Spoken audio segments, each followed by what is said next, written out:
Please help me welcome to the stage my good friend that I met in Germany almost 20 years ago, Stephen Michael Miller.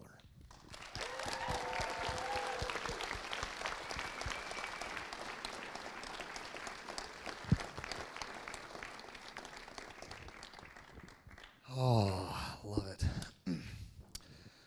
We gave a challenge last night. By a show of hands, how many of you accepted that challenge? Invited people to Limitless with a free ticket. Fantastic. I want to acknowledge you. Everyone give them a big round of applause.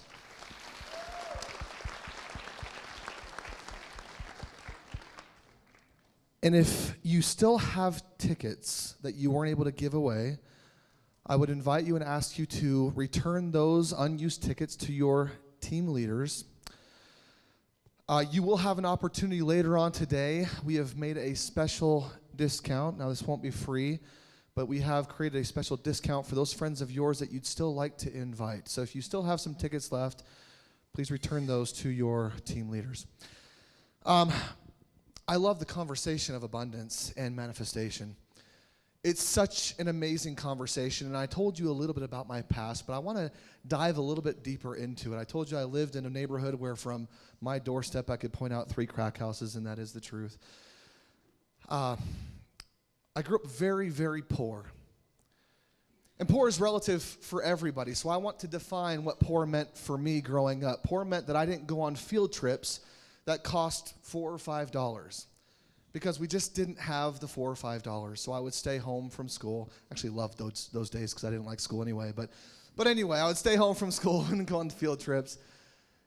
Poor for me meant that I always was wearing hand-me-downs. My first pair of Nikes were an old pair of Nikes. They were a white pair at one point, but they had been drawn on with fluorescent pink marker, and the air pockets were popped. That was my first pair of Nikes. I was really excited for it. Took some shoe polish, made them white again, wore them with pride.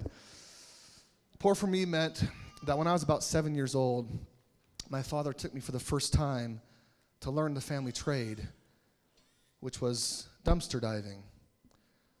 I learned that our table of abundance came from a place that most people wouldn't think to go to. Yet I never hungered. I never went without. Growing up in this atmosphere, you learn a lot about scarcity. You learn a lot of the wrong way of thinking.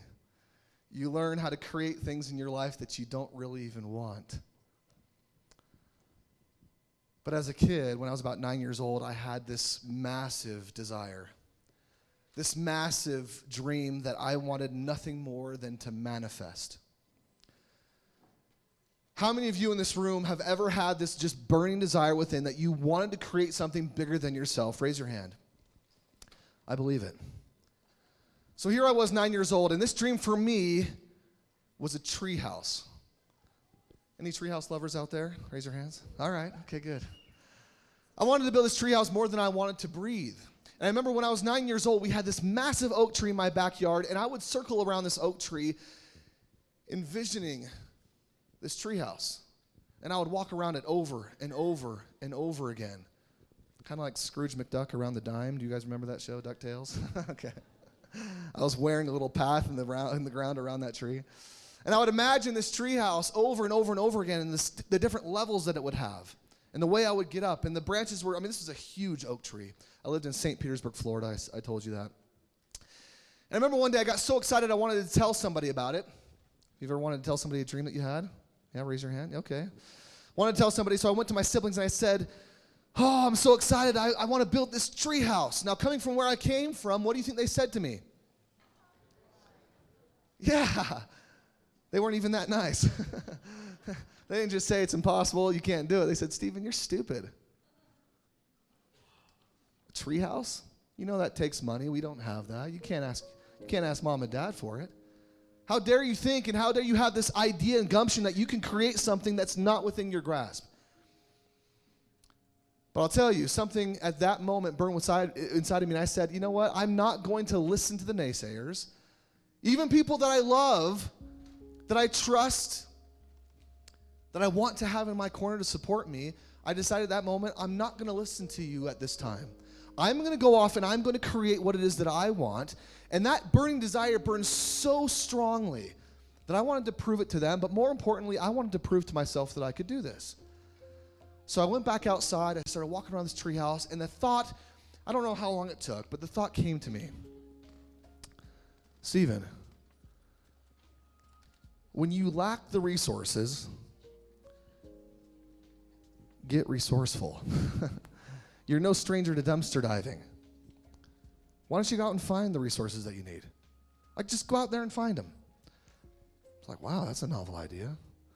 So I did. I went out. We lived in these old blocks, brick roads, and in between we had these alleyways that had these massive dumpsters that would service 3 or 4 homes.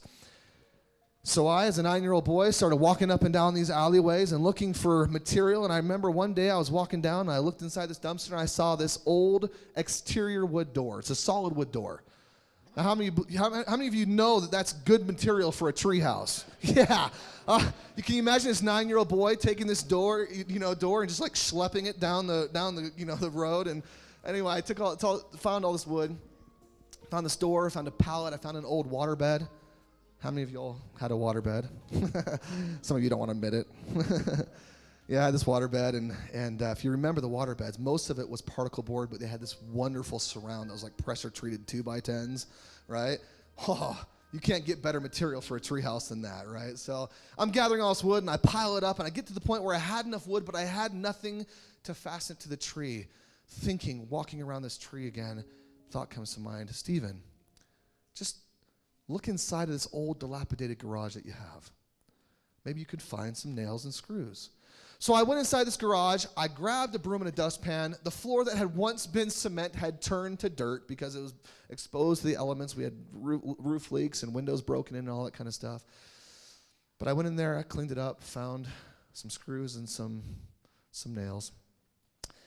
And just enough to start my project, so I got going. I built some steps up into the tree, climbed up there, started hoisting wood up there, found an old garden hose that had been broken out and had holes in it, and started tying it up to some of the heavier wood and started hoisting those things up. And I'm doing all this work, and I am just loving life, right? I mean, this is the exclamation point for me on the sentence. I mean, I'm doing it, I'm in it, I'm working every day. Sun up, I can do nothing else but get out of bed and run outside and get up in my treehouse and start creating, and I'm building. And it's amazing. I get to the point where I built it to a certain level, but it wasn't done. My treehouse wasn't done, but I had run out of the screws and the nails to build my treehouse. I had a lot of wood left, but no more fasteners. So I'm up in my treehouse one day, and I hear my name called from the back of my house, and it was my mother.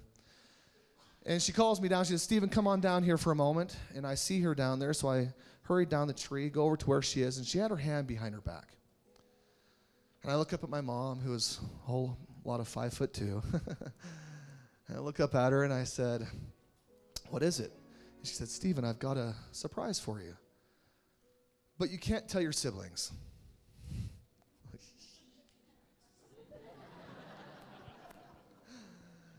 You know it's going to be good, when you can't tell your other brothers and sisters.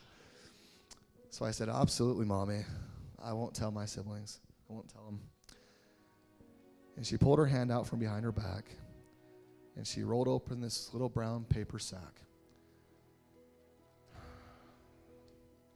And inside the bag was a brand new box of 16 penny nails.